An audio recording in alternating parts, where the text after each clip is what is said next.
right now on Good Morning Football, presented by Intuit QuickBooks. We're in New York City on this December 15th. Christmas came early for us here at the breakfast table. My name's Kay Adams, Nate Burleson, Peter Schrager, and Kyle Brandt. Kyle, do what you were born to do. Let's do it. Browns, Ravens, this one was wild. Also including, there were fans in the stadium. 12,000 fans allowed by a variance issued by the Ohio Department of Health.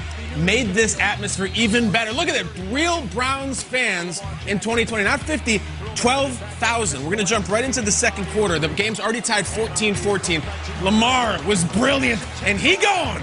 Out of here, touchdown. Lamar had 7 rushes, 78 or 2 touchdowns in the first half. He threw the ball, he caught it, he hacky-sacked, he did everything. So does that count as a catch? Yes, of course it counts as a catch. And this counts as a run, the 44-yard variety. You thought right here he was gone. They got a stiff arm at the end. They finally get him down 44 yards. Lamar finished 124 yards rushing, most ever by a quarterback in Monday Night Football. And then this dude, Gus Edwards, already up 21-14, houses it, his second touchdown. Baltimore is rolling up 2 scores, 28-14. But now down 28-20. Baker gets the ball back. It's a pity we're starting with this play. Tyus Bowser interception. Baker was great last night. This was the one big mistake. It was the only turnover of the game. Intercepted it. Like we said, Tyus Bowser. I feel you right there, brother. That's 2020. Fourth quarter, 34-20 Baltimore. 4th and 4. Baker looking, rolling, dealing. Hollywood. Touchdown. Cleveland in the end zone, 34-28. They would get the 2-point conversion. Lamar Jackson leaves the game. Get out of it. He's got cramps. We'll get back to that moment. Meanwhile, Baker's got work to do. Looking on a 3rd and goal, rolling. He's going to cash this thing in. Touchdown Browns. So the Browns are leading 35-34, and the place is going ballistic. John Harbaugh can't believe it because he's got to go to battle with Trace McSorley. Remember, RG3 is hurt. So Trace McSorley on a 3rd and 2 is going to try to run it, go down, get swallowed by Myles Garrett, and is hurt. He is banged up, but wait. Cue the cowboy music. Lamar is back.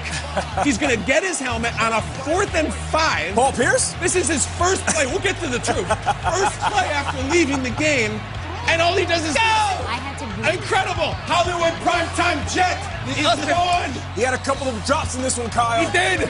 2 Hollywoods on either end. This is wild. All right, but hold on. Stefanski and Baker talking it over. 42-35, 1st and 10. Baker. Kareem Hunt, who was also great. Does he get in? Touchdown. Unbelievable. They get the extra point. Cody Parkey did miss one last night, but he made this one. 42-40. We're resuscitated. We all need this. This is the game of the year. 42-42, and we're still not done. Lamar looking. Andrews super clutch down the stretch. Move the chains. Tick, tick, tick, tick. No timeouts. Don't give Justin Tucker a chance. He'll kill you. Now, 20 seconds. Mark Andrews again. Tackled and bound. Get on the ball. Tick, tick, tick, tick, tick, tick. Clock it. Justin Tucker missed a kick last week, and this is a 55-yarder, and he uncorks the game winner. That's good from 70. 55. Lamar and the Ravens win an incredible game.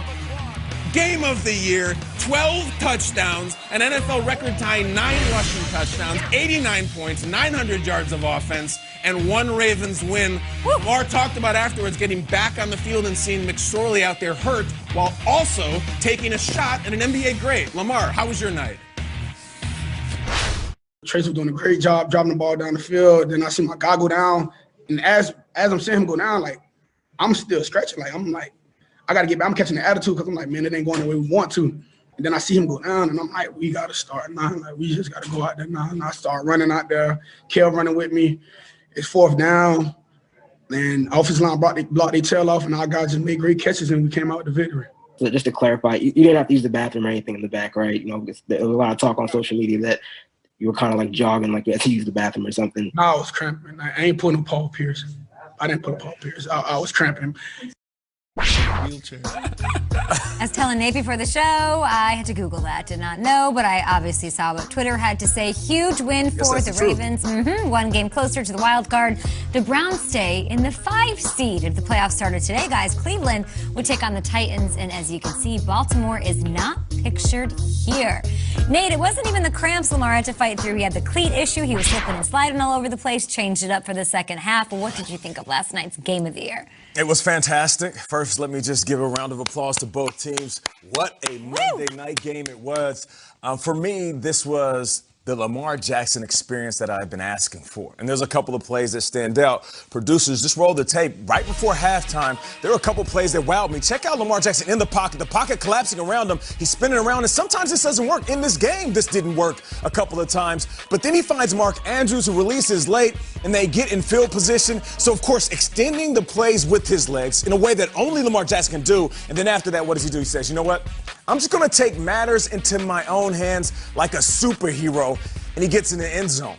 All year long, I've been looking at the camera. I've been talking to Lamar. I've been saying, if you're the man, if you're the dude that we think you are, if you're the unanimous MVP from last year, if you were as good as we all assumed you will be going into this season, then there's certain games where you just take over. There's certain games where Kobe said, I'm not passing the ball. Michael Jordan said, this is on me. There's certain games where, you know, our best quarterbacks say it's going to be on me whether we win or we lose. 9 rushes, $124, 2 touchdowns on the ground. That's running back numbers. Fantastic running back numbers. I could care less about the 17 attempts. Don't even tell me about how much he passed the ball. The fact that he took the team and said, I'll place you right here on each shoulder, and I got you. That's what real MVPs do, and that's what he looked like last night. Yeah, and it felt like he had Superman's cape there at the end, because here he comes running onto the field and then makes that big play on 4th down. But what's maybe lost in the highlight, Kyle, is that Baker had this incredible drive to then give the Browns a lead. So now it's Lamar's ball, and he's got to go the length of the field, and the season's on the line, and it's everything we've asked for. Can you win it with your arm when they need you to? And he could. This silences every doubt you could have about Lamar's ability to throw the ball and win a game with his arm and not rely on the legs. An incredible drive to put this into field goal position. It was Andrews, it was Snead, it was Andrews again. And I'm proud of Lamar Jackson this morning, because it's a game on national television where he shut up a lot of critics saying he cannot win the game with his arm when you need him to. All these other quarterbacks can get you on that drive. Lamar needs a 14-point cushion. Lamar needs a 10-point cushion. Lamar did everything he had to do, and he did it after being in the locker room with 2 minutes and 4 seconds left and running onto the field. The word is heroic, and I think that's all I can say about Lamar. Congratulations to the Ravens. An unbelievable victory, and Lamar Jackson shut a lot of people up last night. After being in the locker room and also being on the COVID reserve list, too. Like we said it last week when he beat Dallas, like, this is terrifying if you're in the NFC. You do not want to see Lamar get hot. It was against the Cowboys defense. No, this was against a 9-3 team that he just did that. He looked awesome. And we have to understand really what happened in that moment in the fourth quarter. He has to pull himself out of the game. He said later, he said, my elbow, like his arm was starting to cramp, and then it spread to his legs. And he's doing the trot here. Candidly, the biggest joke on Twitter was that he has to go to the bathroom. He has to go to the bathroom. Now, Paul Pierce recently came out and admitted that the wheelchair moment was, I just had to go to the bathroom, after he's talked about it for 10 years. RG3, not playing in this game, shared a very funny meme about Lamar going to the bathroom, which is why Lamar was like, I didn't do a Paul Pierce. Stop. They get it. They start feeding him salt. He's sitting in the game. He might be done. If McSorley finishes the game, it's over. He's not going to do it. Comes out, and it's not just that he rejoined them. On the first play, he threw the biggest touchdown pass he has thrown all year. Maybe in his career, Kyle. Maybe in his career. This was the biggest Browns game in 25 years. And they just lost to Lamar coming off of the bench through an injury. And they're officially hot. Never mind, don't let them get hot. This was a moment. You know how emotional this team is. You know how much they love fun, how much they love rallying. It's over now. The cat's out of the bag. You let him win. You let him have the Willis Reed or Paul Pierce, whatever the hell moment. It might be too late. Like, Baltimore can go on a damn run. I know their defense was terrible last night. I believe in their coaches, but I believe in 8. 8 is back, and that is very scary for the AFC. And it wasn't even just him. Let's just celebrate what we needed to go into 2021. This game, so many superstars. I love that we got to see Justin Tucker, who when he was out there, I know he's not perfect, but I was like, okay, they won this game. How great is that feeling to be a Ravens fan and have that comfort level with your kicker, Kevin Stefanski, on the other side, letting everyone in the whole country get to see what he can do creatively and effectively. Baker Mayfield, Marquise Brown, all of that. Lamar Jackson, though, this is that. Remember when Lamar did that game? He's technically never won a playoff game, but this was, in fact, an elimination game for this quarterback, for this this team. So I mean, I know he hasn't won a playoff game, and that's still going to hang over his head.